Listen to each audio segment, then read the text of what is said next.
They called it Little St. James. To the billionaire class, it was a tropical escape. To the locals of the Virgin Islands, it was a place they were told to never discuss. But to history, it has become something far more sinister, a monument to the darkest impulses of power. In our last chapter, we left off with a series of haunting questions. Questions that the world has been asking since the moment Jeffrey Epstein was found silenced in a New York jail cell. How did a man with no clear source of wealth buy a 70-acre kingdom in the middle of the ocean? Why did the world's most powerful leaders, from royalty to presidents, keep returning to this specific piece of land? And perhaps most importantly, was Jeffrey Epstein the architect of this darkness, or was he merely the caretaker for a much larger global operation? To answer the silence of the jail cell, we must look at the silence of the island. You see, Jeffrey Epstein understood one thing better than anyone else. To control the elite, you must first create a place where they feel safe enough to lose control. Little St. James was not just a home, it was a stage, a carefully constructed environment where the laws of gravity, morality, and government simply did not exist. For years, the public was told that Epstein was just a lucky financier who loved the sun, but the truth is buried beneath the white sand and the turquoise waters. As we begin to peel back the layers of this island empire, we realize that every brick laid and every camera installed was a direct answer to the questions of his protection. He wasn't just a man with a hobby, he was a man with a mission to gather the kind of secrets that act as a permanent insurance policy. As we step onto the docks of Little St. James in this episode, we aren't just looking at real estate, we are looking at the headquarters of a shadow government, a place where the Black Book came to life, a place where the Lolita Express finally touched down. The silence that surrounded Jeffrey Epstein for 40 years began here, and it is here, among the whispers of the Caribbean wind, that we will finally start to find our answers. Welcome back to Mystery in the Dark. This is Episode 2, The Island of No Return. In this chapter, we answer the silence of his past by looking at the foundation of his power. We are going to explore why this specific island was chosen, why the world's intelligence agencies were looking the other way, and how a private piece of land became the ultimate weapon in the art of the blackmail. The journey into the heart of the machine starts now. The year was 1998. While the world was obsessed with the rise of the internet and the dawn of a new millennium, Jeffrey Epstein was making a move that would define the rest of his life. He set his sights on a 70-acre jewel in the United States Virgin Islands called Little St. James. At the time, it was a rugged, mostly undeveloped piece of land, but where others saw a tropical getaway, Epstein saw a strategic stronghold. He purchased the island for approximately $7.95 million. On paper, it was a simple real estate transaction, but in reality, it was the birth of a sovereign nation within a nation. You have to ask yourself, how does a man whose financial career was built on smoke and mirrors suddenly come up with nearly $8 million in cash? And why did the local government of the Virgin Islands make it so easy for him? Almost immediately after the purchase, the transformation began. Epstein didn't hire local architects to build a standard vacation villa. He brought in his own crews, his own engineers, and his own planners. The island was quickly nicknamed Little St. Jeff by the locals, but as the heavy machinery arrived, the mystery deepened. Massive amounts of concrete and specialized equipment were shipped to the private docks. They weren't just building bedrooms, they were building an infrastructure of absolute control. Reports from that time suggest that Epstein was granted massive tax breaks to develop the island. He convinced the local authorities that he was running a legitimate financial office from this remote rock, a claim that allowed him to keep millions in his own pocket. But the office was just a front. The real work was happening underground. As the main residence, a massive stone mansion began to rise, so did the walls of secrecy. The island was fitted with its own power plant, a massive reverse osmosis system for water, and a telecommunications array that could rival a small military outpost. This wasn't a home for a man who wanted to relax. This was a base of operations for a man who wanted to be invisible. The purchase of Little St. James was the moment Jeffrey Epstein officially became untouchable. By moving his primary operations to a private island in a territory with loose regulations, he had created a gap between himself and the mainland law.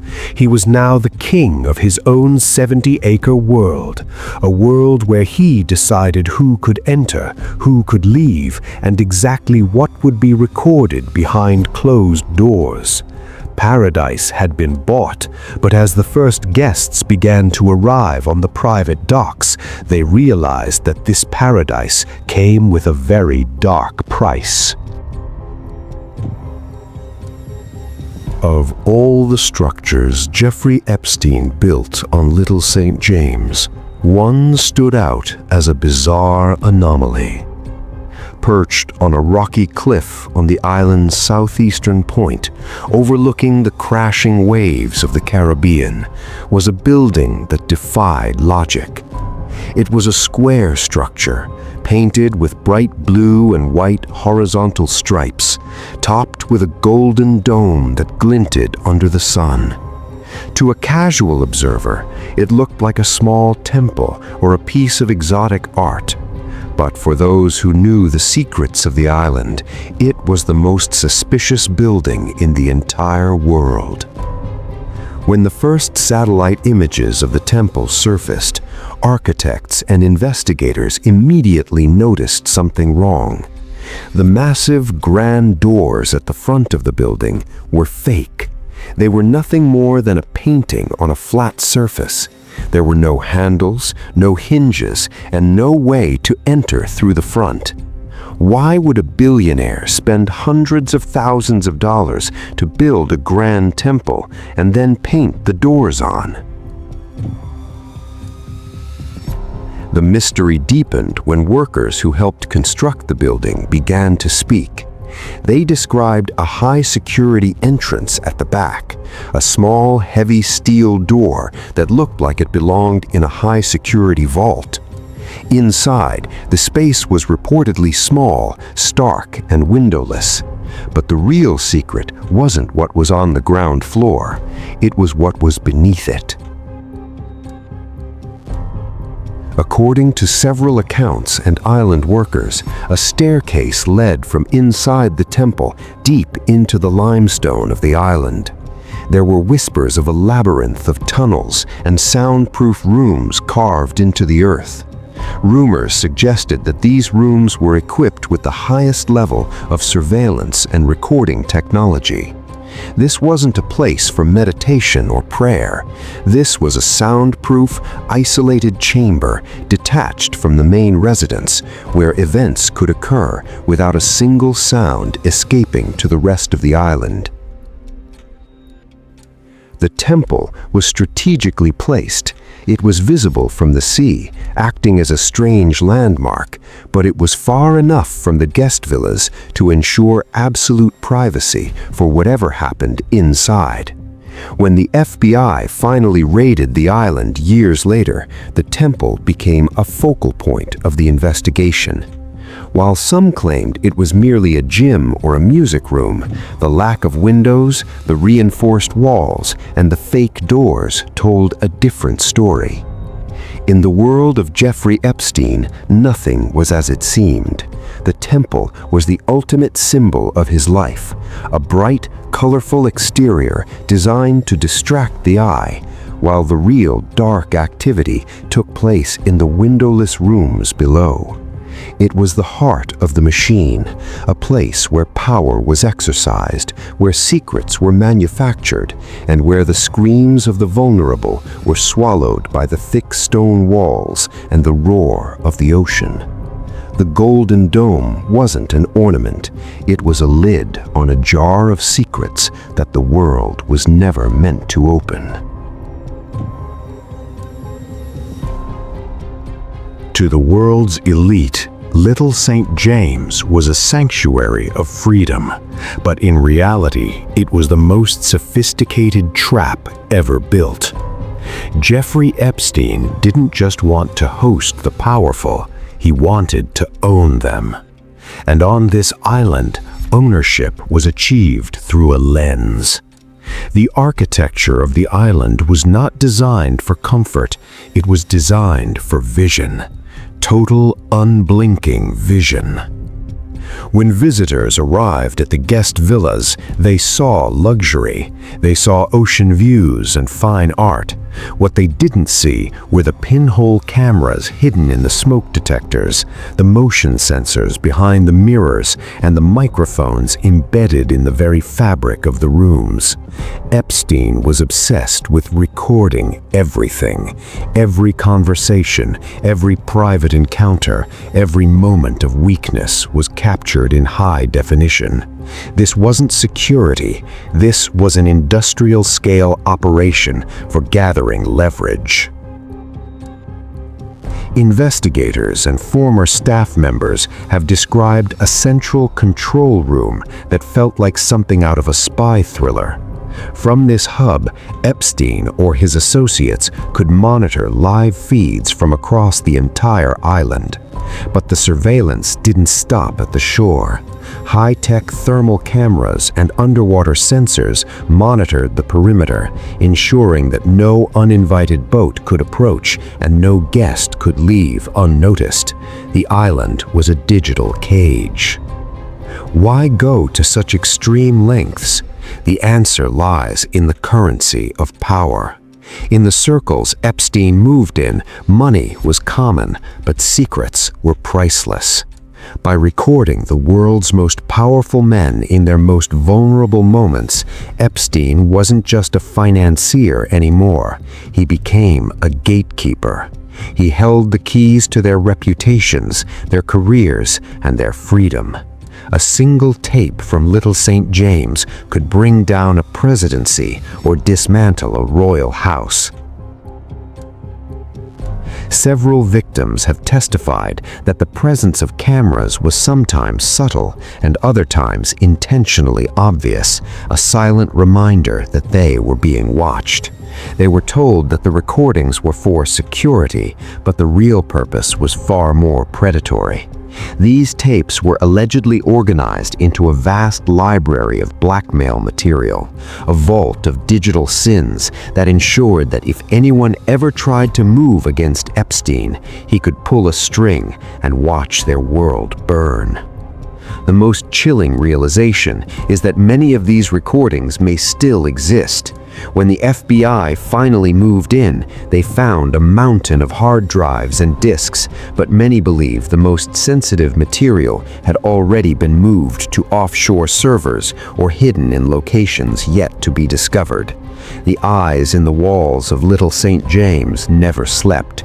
They watched the leaders of the free world lose their way, and in doing so, they turned a tropical paradise into a gallery of compromise. On this island, the walls didn't just have ears, they had memories. And those memories became the chains that bound the global elite to the ghost billionaire. The world of Jeffrey Epstein was separated from reality by thousands of miles of ocean. To maintain a kingdom of shadows, you need more than just an island. You need a way to transport the world's most famous people without a single trace. This was the role of the Lolita Express, a customized Boeing 727 that became the most infamous aircraft in aviation history. It wasn't just a plane, it was a flying vacuum, a space where the rules of the ground no longer applied. The logistics were handled with military precision. Guests would often arrive at private hangars in Teterboro or Palm Beach, where they would board the aircraft away from prying eyes. Inside, the plane was a palace of excess, fitted with luxury lounges and private bedrooms. But the real mystery lay in the flight logs, thousands of pages of records that listed some of the most powerful names in politics, science, and entertainment. Yet mysteriously, many of these logs were incomplete or lacked the names of the young women who were frequently seen boarding the plane. When the Lolita Express touched down at the Cyril E. King Airport in St. Thomas, the journey was only half over. From the airport, the guests were whisked away to a private dock. There, a fleet of high-speed boats waited to ferry them across the turquoise waters to the private docks of Little St. James. This transition was crucial. By moving from a private plane to a private boat, Epstein ensured that his guests were never processed through standard customs or immigration like ordinary travelers. They were ghosts moving between shadows. The docks of Little St. James were the final gateway. Once a guest stepped onto those wooden planks, they were in Epstein's world. The logistics were designed to create a sense of total isolation.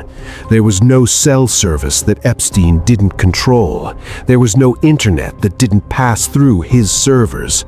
The boats were the only way in and the only way out. This gave Epstein a terrifying power over his guests, the power of geography. If you were on that island, you were there because he allowed it, and you would leave only when he decided. But the logistics weren't just about bringing people in, they were about keeping the truth from leaking out. The flight crews and boat captains were part of a tight-knit circle, bound by silence and high salaries.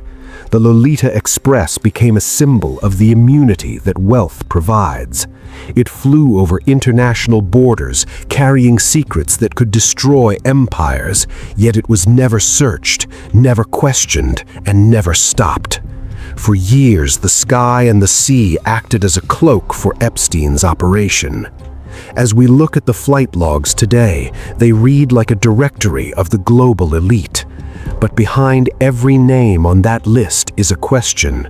What did they see during those long flights over the Atlantic? What was discussed in the cabin of a plane where the staff was trained to look the other way? The logistics of shadows were perfect. They created a bridge between the respectable world of high society and the predatory world of Little St. James. A bridge that remained invisible for decades, until the logs finally became a roadmap for the FBI and a nightmare for everyone whose name was written in them. Every kingdom needs a staff. To keep a 70-acre island running, you need gardeners, chefs, maids, engineers, and boat captains. But on Little St. James, being an employee was different. You weren't just a worker, you were a witness. And Jeffrey Epstein made sure that every witness was legally bound to silence. This was the birth of the Wall of Silence, built not of brick and mortar, but its signatures and threats. The moment a local contractor or a new maid stepped onto the island, they were handed a document, a non-disclosure agreement, or NDA. But these weren't standard business contracts. They were iron-clad, lifelong vows of secrecy. They stated that anything seen, anything heard, or anything even suspected on the island could never be repeated to anyone. Not to their families, not to their friends, and certainly not to the press. The penalty for breaking this silence was financial ruin. Epstein used his massive wealth as a legal guillotine, hanging over the heads of everyone who worked for him. Local workers from the nearby islands of St. Thomas and St. John have since described a strange atmosphere. They were told to never make eye contact with the guests. They were told to stay in designated areas and to look at the ground when the Lolita Express guests arrived. If they saw something unusual, young women appearing distressed or famous men in compromising positions, they were trained to be invisible. To the staff, Epstein was the boss, a man who was generous with tips but terrifying in his demand for loyalty. But the NDAs were only one layer of the wall. Epstein also cultivated a culture of dependence. He hired people from the local community who desperately needed the high-paying jobs he offered. By providing for their families, he ensured a silent loyalty.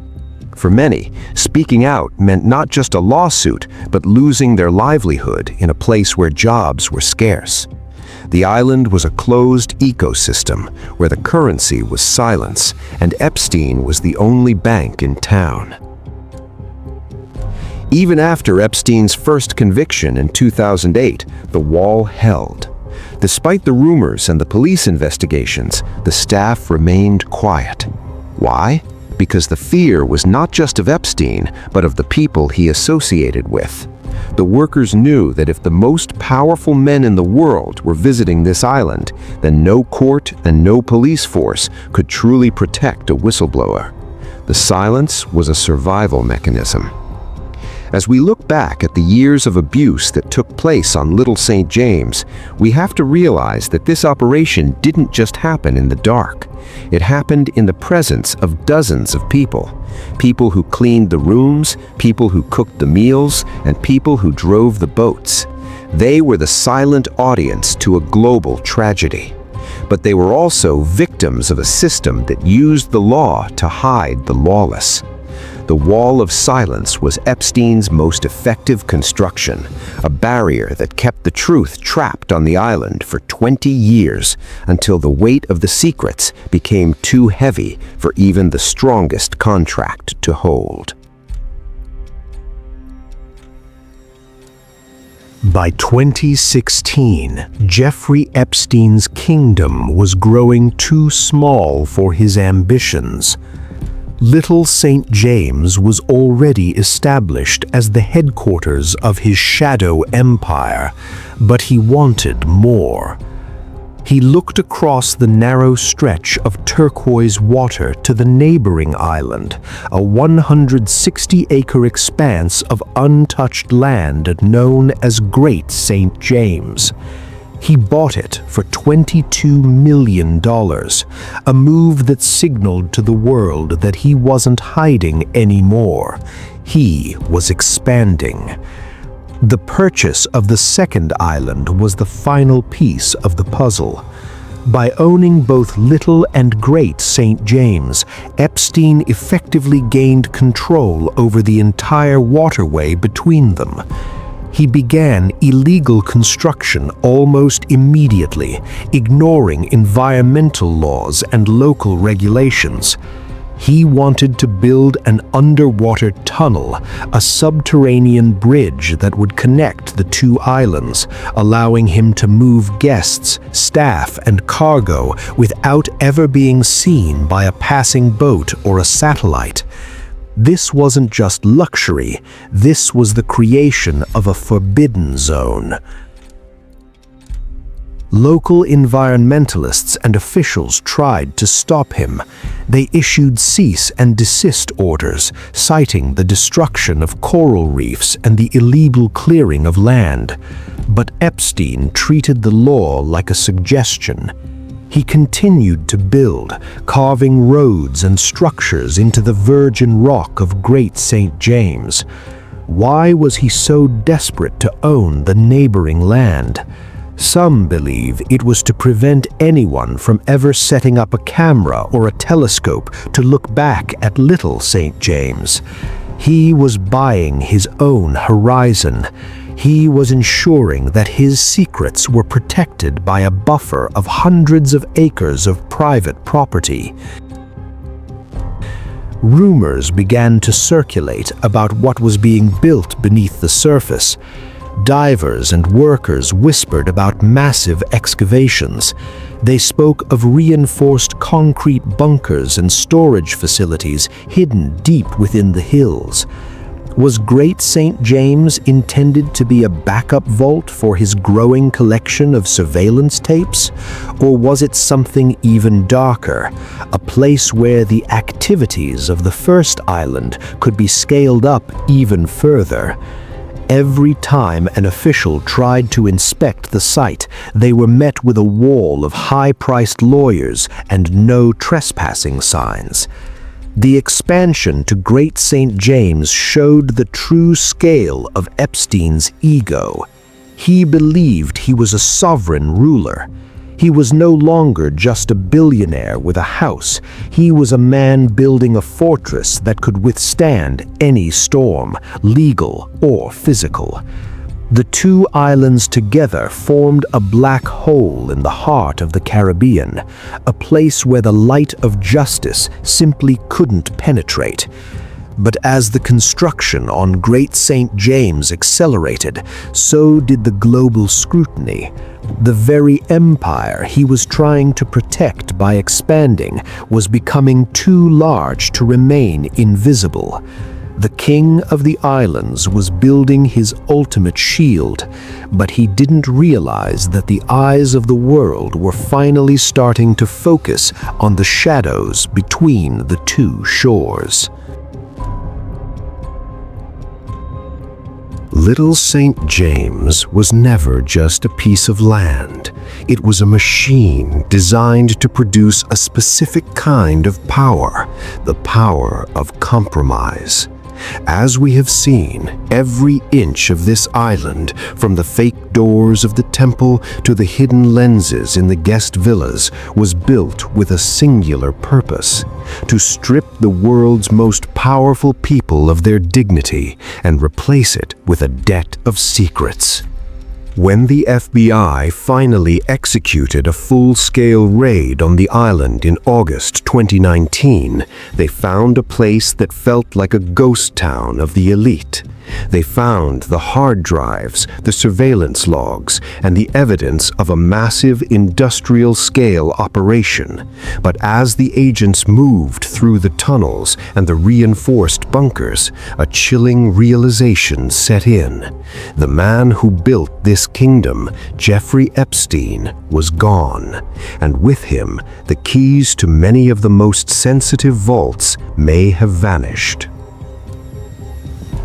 The legacy of the island is not found in its luxury, but in the silence it enforced for over 20 years. How did this happen in plain sight? How did a convicted sex offender maintain a private military-grade surveillance state in United States territory without being shut down? The answer to that question takes us away from the beaches of the Caribbean and into the dark corridors of global power. You see, a man doesn't build a blackmail factory of this scale just for his own entertainment.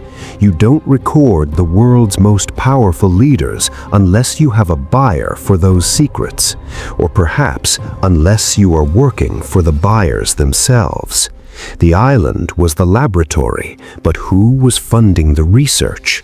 Who was protecting the perimeter? And who was the true beneficiary of the black book that was filled within these walls? As we close this chapter of our investigation into the island of no return, we are left standing on the edge of a much larger abyss. The island was a tool, but every tool has a craftsman. To truly understand Jeffrey Epstein, we must now ask the questions that the establishment is most afraid of.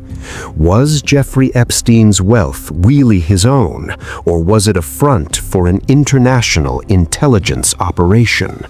Why did a former CIA director and high-ranking officials from Mossad have ties to a man running a private island of sin? And the most dangerous question of all, was Little St. James actually a high-level honey trap operation designed to compromise the leaders of the free world to ensure they followed a specific global agenda?